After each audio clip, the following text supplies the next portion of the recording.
do everything possible to keep that animal as healthy as they can by the time they get to the feedlot. So we have our vaccination protocol is designed by Dr. L.D. Barker at Newcastle, and at branding, we vaccinate these calves. We give them a shot of multi-mins, which helps stimulate those vaccines.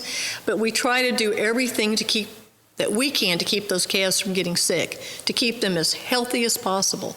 So at branding, we have, it's gotten to the point where I give all the shots because I'm kind of OCD on that, on top of that. I don't get to drag calves anymore, but the medicine's so expensive, we give everything at a specific spot on that calf in front of the shoulder. So you have to be really careful where you put that shot so you don't mix vaccines. And my theory is if I take care of it, if it goes wrong, then it's all on me. And so I just do that myself. I give a lot of shots every year, trust me. But it's something that's extremely important to me because if we give those shots and they're not given properly, what good is it?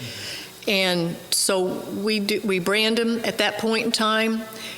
We castrate the bull calves. We've had horned Hereford cattle and Angus cattle are the two breeds we have, and we have found we started using polled Hereford bulls from Ryan Top up in North Dakota. We think he has outstanding cattle, and we're taking the horns off now genetically, not with dehorners, but we do not, if we have heifers that come through, we don't dehorn our heifers. But not many horns anymore. We've really we've about gotten rid of all of our horns, so that's a good thing. But those calves all go back on their mothers, and they will stay there till we start weaning in August. And typically we come through, we pre-vaccinate before we wean them. We give them all another round of shots. Then we will, about 2 weeks later, we'll go ahead and wean those calves.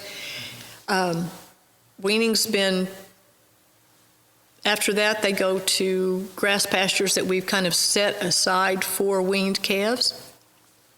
Then we start preg checking cows. And all the cows are preg checked. If they are open, they don't get to stay. They have to bring a calf, and we will sort our dries off as well, and they will also go to town.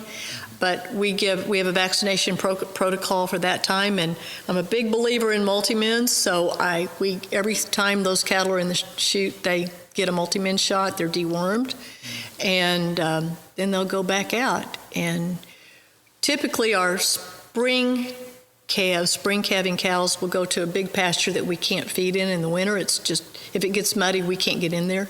It's got adequate water and it's a big pasture, so we'll kind of hold them there and then start breaking them up, probably mid-December, and put them toward a pasture that they will calve in.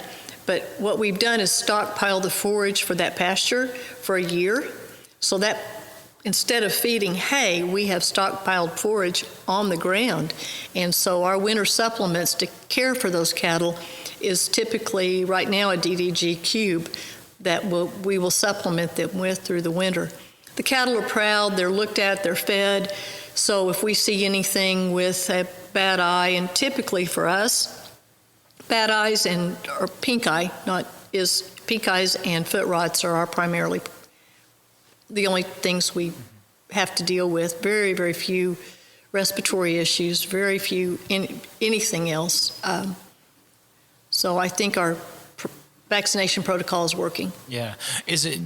I'm sure there's regulations around everything, right? But is there anything during your vaccination process that you go above and beyond? Like the regulation says, hey, you should do this, and you're like, yeah, but we're going to do extra because that's just how I want to do it. I think we've always done shots in front of the neck, not back in the higher end cuts of meat. We've always tried to be really careful on where we put our vaccinations. So I think today a lot more people are aware of things like that than maybe used to be, but We try to do the best job absolutely possible, and I think that's why I take responsibility for doing it, because if it's not done correctly, it's on me, not anybody else, and I really take that seriously. And yeah, I cut myself off where I don't get to drag calves anymore, but, you know, priorities, right?